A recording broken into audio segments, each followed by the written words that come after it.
TV के इस episode में आपका स्वागत है, अभिनंदन है।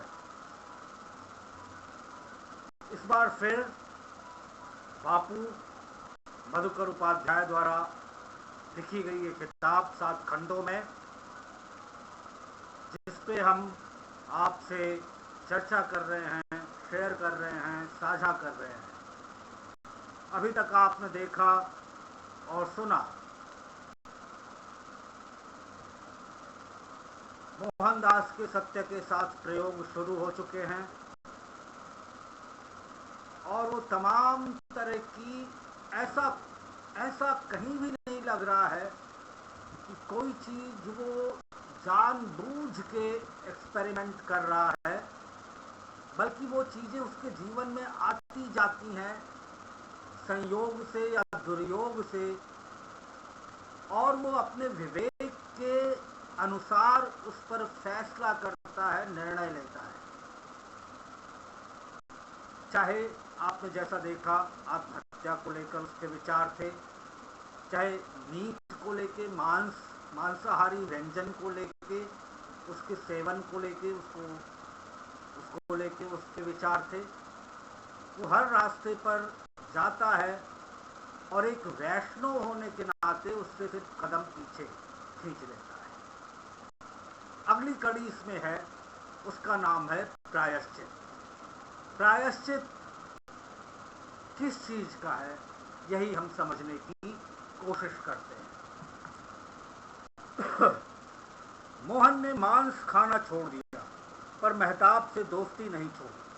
साथ स्कूल जाते, साथ लौटते, दीवान कोठी के पास वाले उजड़े घर में बैठते और घंटों बात करते। 3 साल बीत गए, पर इस दौरान न कभी मेहताब ने मांस खिलाने की जिद की, न मोहन ने उसे हाथ लगाया। दोनों ने मान लिया था कि वो बीते जमाने का किस्सा था जो गुजर गया। हाल के दिनों में उनकी बैठकी में कमी आई, पर उसकी वजह कुछ और थी। मांस खाना मोहन ने छोड़ा था, मेहताब ने नहीं। दावतें अब भी होती थी, दूसरे दोस्त आते थे, पर मोहन ने उधर कदम नहीं रखा। मंझला भाई करसन पहले की तरह फिर उनमें शरीक होने लगा। मेहताब से उसकी खटपट दोनों ने भुला दी। सब पहले जैसा हो गया, बल्कि पहले की तुलना में अधिक प्रगाढ़। वे एक दूसरे पर तंज करते, चिढ़ाते, फप्तियां कसते, पुराने किस्से चटखारे लेकर सुनाते। करसन इन आयोजनों में अब बराबर का भागीदार था, खर्च में हिस्सा देने लगा। वो पैसे कहाँ से लाता वही जाने, लेकिन इससे इतना जरूर हुआ कि दोस्तों की मंडली में उसकी कद्र बढ़ गई। मोहन जब भी पूछता वो टाल देता। बहुत बाद में बताया कि उसके कई अमीर संगी साथी हैं जो इधर उधर की बात नहीं करते, कर्ज देकर भूल जाते हैं। उसने मोहन को समझा दिया कि वे भरोसे के आदमी हैं और ये बात कभी भी घर नहीं पहुंचेगी।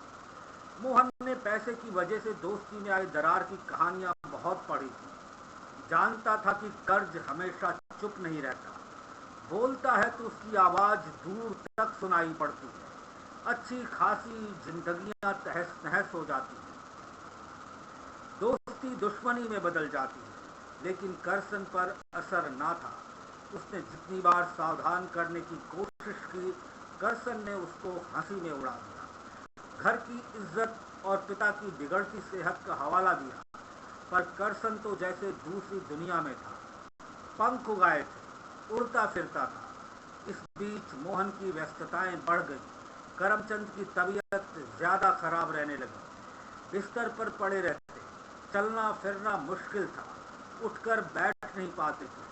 घाव इतना बढ़ गया कि जब तब खून रिसता, कपड़े गंदे होते, चादरों पर धब्बे पड़ जाते, लाल हो जाते। दैनिक कार्यों के लिए किसी के सहारे की जरूरत रहती।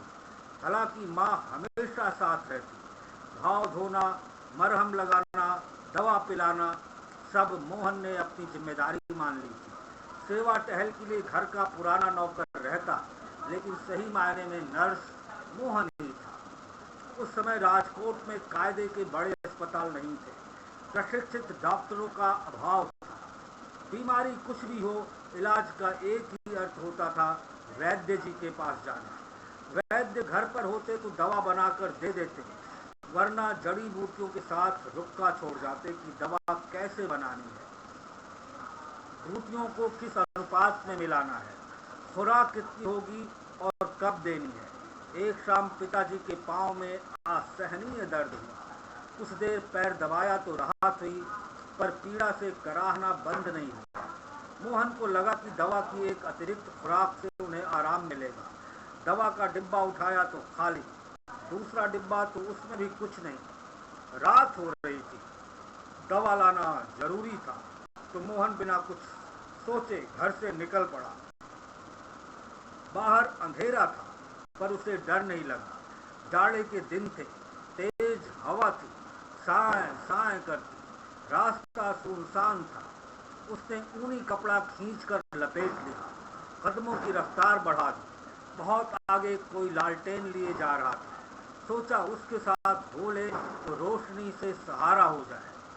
तभी हवा का तेज झोंका आया, लालटेन भभकी और बुझ गई। अंधेरा और गहरा हो गया। वैद्य जी के घर आना जाना इन दिनों अक्सर होता। रास्ता पता था, सड़क का एक एक गड्ढा मालूम था। ये भी पता था कि अगल बगल के घरों में कौन रहता है। जरूरत पड़े तो आवाज दे सकता था। डर जैसी कोई बात नहीं थी। दुर्योग ही था कि उस दिन वैद्य जी घर पर नहीं थे। मरीज देखने पास के गांव गए थे। लौटने में देर हो सकती थी। मोहन को बूटियों की पोटली और नुस्खे के साथ लौटना पड़ा। वापसी में अंधेरा बढ़ गया, लेकिन मोहन को अकेलेपन की समस्या नहीं हुई। करसन का एक दोस्त वैद्य जी के घर की ओर से गुजर रहा था। कहा कि उसी तरफ जा रहा है, दीवान कोठी तक साथ चलेगा। मोहन की सहज बुद्धि ने पेशकश के लिए उसे धन्यवाद दिया। सोचा ये ईश्वर की कृपा है, नहीं तो उसे जोर जोर से भजन गाते हुए चलना पड़ता। रास्ता खामोशी में कटा। अक्सर अकेले और चुप चुप रहने वाले मोहन के लिए ये अच्छा ही था। ना उसने कुछ पूछा, न करसन के दोस्त ने कुछ बताया। उनके बीच बातचीत वैसे भी कम होती थी। उम्र का फासला आड़े आता था। मोहन का दिमाग उस समय पिता की पीड़ा पर था। सोच रहा था जल्दी घर पहुंचे, उन्हें दवाई दे। इमाम दस्ते में दवाई कूटने में आधा घंटा लगता था। ये भी उसे खल रहा था। कोठी नजर आने लगी। बस 101 कदम की दूरी रही होगी कि करसन के दोस्त ने बातचीत शुरू कर दी। दीवान जी घर पर हैं? उसने पूछा। हाँ। इससे अधिक बोलना मोहन को जरूरी नहीं लगा। मुझे उनसे बात करनी है। अभी तो जाग रहे होंगे। हो सकता है जाग रहे हों, पर बात नहीं कर पाएंगे। बीमार हैं, तकलीफ में हैं। मैं कहाँ कह रहा हूँ कि वे बोले। उन्हें कुछ बताना है। मैं बोलूँगा, उन्हें सिर्फ सुनना है। अचानक मोहन को लगा कि मामला उतना सीधा नहीं है जितना वो समझ रहा है। करसन के दोस्त को ऐसा क्या कहना है कि वो रात में चला आया, सुबह तक इंतजार नहीं कर सका। करमचंद की गंभीर हालत का हवाला देते हुए मोहन ने उसे घर आने से रोका तो दोस्त का स्वर खड़ा हो गया, आवाज ऊंची हो गई। तब तक दोनों कोठी पर पहुंच गए। इस डर से कि कहीं वह जबरदस्ती घर में घुसने की कोशिश न करे, मोहन दरवाजे पर खड़ा हो गया। दोनों हाथ मजबूती से चौखट पर रख दिए। तुम्हें जो कहना है मुझसे कह दो, मैं मौका देखकर पिताजी को बता दूंगा। मोहन ने उसे टालने की गरज से कहा। ठीक है, यही सही, तुम ही सुनो। करसन मेरा कर्जदार है, मुझसे 25 रुपए लिए हैं। उससे कह दो कि कल शाम से पहले मेरे पैसे लौटा दे, वरना अच्छा नहीं होगा। मैं कोई बहाना नहीं सुनूंगा। पैसे नहीं लौटाए तो ये बात मुझे दीवान जी को मजबूरन बतानी होगी। उनसे ले लूंगा। मुझे कोई फर्क नहीं पड़ेगा कि वे बीमार हैं या अच्छे। मुझे हर हाल में अपने पैसे चाहिए, कल शाम से पहले। मोहन के चेहरे पर हवाइयां उड़ रही थी। मामला गंभीर था। 25 रुपए छोटी रकम नहीं होती। इतने पैसे एक साथ कहाँ से आएंगे? कौन देगा? इंतजाम नहीं हुआ तो कल शाम का क्या होगा? घर पर हंगामा हो जाएगा। माँ को पता चला तो उनका क्या हाल होगा? पिताजी तो एकदम टूट जाएंगे। बात खुलेगी तो खुलती चली जाएगी। ये एक के ऊपर दूसरा और दूसरे के ऊपर तीसरा अपराध होगा। सब सामने आ जाएगा। रकम मिल भी जाए तो उन्हें पता चल जाएगा कि करसन ने कर्ज मांस खाने के लिए उठाया। मुझ पर भरोसा करो, मैं करसन से तुम्हारी बात कह दूंगा। मोहन को पता था कि पैसे जुटाना आसान नहीं होगा, पर सोचा 24 घंटे कम नहीं होते, कम से कम तब तक के लिए भला टले। रात में मोहन की आंखें करसन का लगातार पीछा करती रही। खाना खाने के बाद करसन आदत के मुताबिक जाकर आंगन में बैठ गया और मोहन पिता को रात की दवा देने कमरे में चला आया। दवा बनाने में समय लगा और करमचंद कराते रहे। पैर का दर्द कम नहीं हो रहा था, बल्कि बढ़ गया था। उसने हल्के हाथ से पैर दबाना शुरू किया तो राहत मिली। थोड़ी देर में उन्हें नींद आ गई। मोहन इसी की प्रतीक्षा कर रहा था। आंगन में आया, करसन को लेकर एक कोने में गया और पूरी बात बता दी। पिता के कमरे की ओर इशारा करते हुए धमकी दोहरा दी। ये भी कहा कि उसकी हरकत से पूरा घर मुसीबत में आ गया है। लेकिन 25 रुपए आएंगे कहाँ से? करसन ने कहा, मुझे पता था कि एक दिन ऐसा हो सकता है, लेकिन दोस्त धमकी देने पर उतर आएगा, इसका अंदाजा नहीं था। ये अंदाजा लगाने का समय नहीं है। मुसीबत सामने है, वक्त कम है। जो करना है जल्दी करना है। नहीं जानता कि तुम पैसे कहाँ से लाओगे। मैं कल शाम तक इंतजार नहीं कर सकता। दिमाग दौड़ाओ, हाथ पैर चलाओ, कुछ करो। मोहन को क्रोध आ गया। मेहताब यहाँ होता तो बात इतनी ना बिगड़ती, ऐसी नौबत ही ना आती। डांट कर उसे चुप करा देता, पैसे देकर मामला रफा दफा कर देता, सब संभाल लेता। कहता कि दोस्ती बनी रहनी चाहिए, पैसा तो हाथ का मैल है। करसन ने दिमाग चलाया कि इस गाढ़े समय में कौन मददगार हो सकता है। उसे यही एक नाम समझ में आया, जो यहाँ है ही नहीं, उससे मदद की उम्मीद बेकार की बात है। तुम वक्त खोटी कर रहे हो। मोहन का गुस्सा शब्दों के साथ चेहरे पर आ गया था। जानता हूँ वो नानी के घर गया है, जल्दी आने वाला नहीं, हो सकता है कभी ना लौटे। सुना है कि घर वाले उसे परदेश भेजना चाहते हैं कि वहीं जाकर सुधर जाए, काबिल बन जाए, कुछ कर जिंदगी में। लेकिन कोई और नाम समझ में आता ही नहीं। कोई हमें रुपए क्यों देगा, एहसान क्यों करेगा? एक पल को मान लो कि दे भी दे तो पलट कर मांगेगा नहीं, इसकी क्या गारंटी? मेहताब पर मोहन को भी भरोसा था, पर वो रास्ता बंद था। अब क्या करे? वो करसन पर नाराज हुआ और खुद से खींच गया। सब तुम्हारी संगत का असर है। दावतें उड़ाते समय तुम्हें पता होना चाहिए था कि जो कुछ होता है उसकी कीमत होती है। मुफ्त में कुछ हासिल नहीं होता। ये सोचना तुम्हारा काम है कि क्या करना है। मैं सिर्फ इतना जानता हूँ कि बात पिताजी तक नहीं पहुँचनी चाहिए। ऐसा हुआ तो तुम्हारा सबसे बड़ा दुश्मन मैं बन जाऊंगा। मोहन ने बात इतने साफ शब्दों में कही कि करसन घबरा गया। ऐसा मत कहो मोहन, तुम ही कोई राह सुझाओ, मेरा दिमाग सुन्न हो गया है। मोहन को याद आया कि हाई स्कूल में दाखिले के समय माँ ने एक जोड़ी कड़ा बनवाया था। दोनों भाइयों के हाथ में एक एक कड़ा डाल दिया था। मोहन ने कुछ दिन बाद कड़ा माँ को दे दिया, पर करसन का कड़ा अब भी उसके हाथ में था। मोहन कभी समझ नहीं पाया था कि लोग सोने को इतना महत्वपूर्ण क्यों मानते हैं। उससे थाली लोटा गिलास नहीं बन सकता। सोना किसी काम नहीं आता, फिर सब उसके पीछे क्यों भागते हैं? मोहन ने कड़ा लौटाते हुए माँ से पूछा था। सोना आपद धर्म है, मुसीबत में काम आता है, माँ ने समझाया। माँ की बात उस समय समझ नहीं आई, लेकिन करसन के हादसे ने मोहन के लिए अचानक उसका अर्थ खोल दिया। रास्ता मिल गया। उसे लगा अगर सोना आपद धर्म है तो मुसीबत से छुटकारा पाने के लिए उसका इस्तेमाल अधर्म नहीं होगा, अपराध नहीं माना जाएगा। धर्म अपराध हो ही नहीं सकता। उसने करसन की ओर देखा तो आंखों में भरोसा था। अगर तुम ठीक समझो तो कड़ा बेचकर कर्ज चुका सकते हो, मोहन ने कहा। करसन की आंखों में चमक आ गई। प्रस्ताव जच गया। कड़ा 5 तोले का था, महंगा था, 125 रुपए का रहा होगा। उसने सोचा कर्ज उतारने के लिए पूरा कड़ा बेचने की जरूरत नहीं होगी। उसका छोटा टुकड़ा बेचकर काम चल सकता है। उसमें एक फायदा था, कड़ा हाथ में बना रहा तो किसी को शक नहीं होगा। 1 तोला वजन कम होना किसी को पता नहीं चलेगा। हाथ से उतार कर कोई उसे तौलेगा नहीं। अगले दिन दोनों सुनार के पास गए। कड़े का उतना टुकड़ा कटवा कर बेच दिया जिससे मतलब भर की रकम मिल जाए। करीब 11 बज रहा होगा। शाम होने में समय था, पर दुकान से वे दोस्त के घर गए और पैसे लौटा दिए। राहत की सांस ली।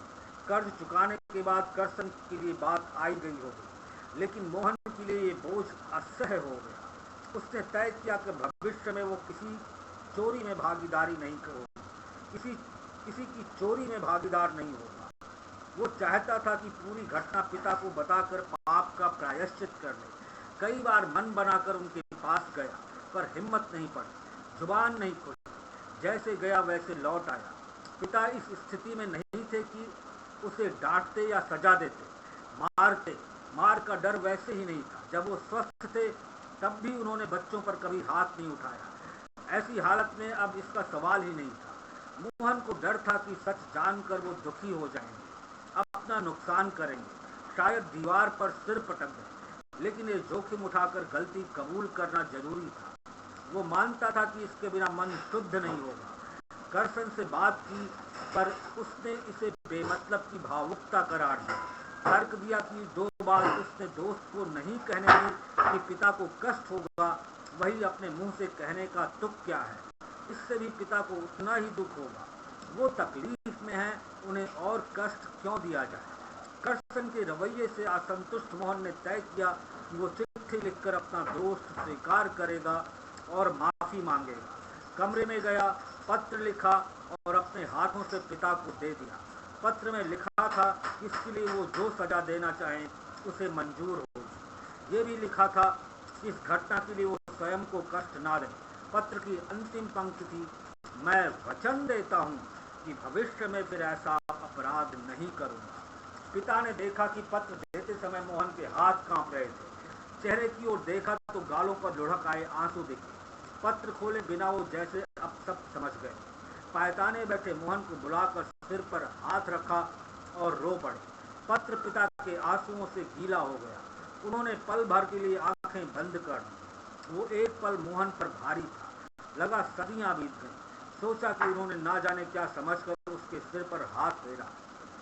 हो सकता है पत्र पढ़कर उनका विचार बदल जाए। जो भी हो, आखिर बात चोरी की थी। घर का सामान चोरी छिपे बेचने के अपराध की थी। पिता इसे कभी ना बर्दाश्त करते। करमचंद उन दिनों निवाड़ के पलंग पर नहीं सोते थे। पैर और पीठ में तकलीफ बढ़ी तो उन्होंने पलंग कमरे से हटा दिया। लकड़ी का तख्त लाया गया कि सोते समय पीठ सीधी रहे। पत्र उनके हाथ में था। 4 बार मुड़ा जैसा मोहन ने दिया था। उन्होंने आंख खोली, हाथ पसार कर उसे आगे आने का इशारा किया तो वो कांप गया। मन में सैकड़ों विचार एक झटके में आए गए। लेकिन जब पिता ने सहारा देने को कहा कि उठकर बैठ सकें, मोहन को बहुत शर्मिंदगी महसूस हुई। करमचंद्र ने पत्र खोला, पढ़ा, फिर लेट गए। मोहन हैरान था। पत्र पढ़कर उन्होंने एक शब्द नहीं कहा। डांटना दूर की बात थी और चुप हो गए। आंखें बंद कर ली, पर आंसू बंद नहीं हुए। पिता की प्रतिक्रिया दिल में धस गई। अपराध की सजा दंड नहीं, मौन हो सकता है। उसने पहली बार देखा, समझा, जाना कि इसका प्रभाव कितना गहरा होता है। मन में आया कि चित्रकार होता तो ये दृश्य इतनी अच्छी तरह उकेरता कि कभी ना मिटे। अपराध, दंड और प्रेम का ये पाठ मोहन कभी नहीं भूल पाया। करमचंद ने आंख खोली, हाथ बढ़ाया और मोहन को सीने से लगाया। तो लगातार तीसरी घटना होती है, और जैसा मैंने कहा शुरू में, कोई घटना के साथ वो जानबूझकर एक्सपेरिमेंट नहीं कर रहा मोहन। ये घटनाएं स्वयमेव होती जा रही हैं। आत्महत्या वाली बात, बीड़ी पीने वाली बात, मांस खाने वाली बात, और अब एक चोरी वाली बात। मोहन हर गलती को सुधारता है। गलती करना, उसको स्वीकार करना और फिर उसको सुधार लेना, यही मोहन के बाद में महात्मा गांधी बनने की नींव डालता है। अगली कड़ी में फिर किसी और मुद्दे के साथ हाजिर हों या किसी और मुद्दे पर चर्चा करें, किसी शख्सियत का इंटरव्यू करें।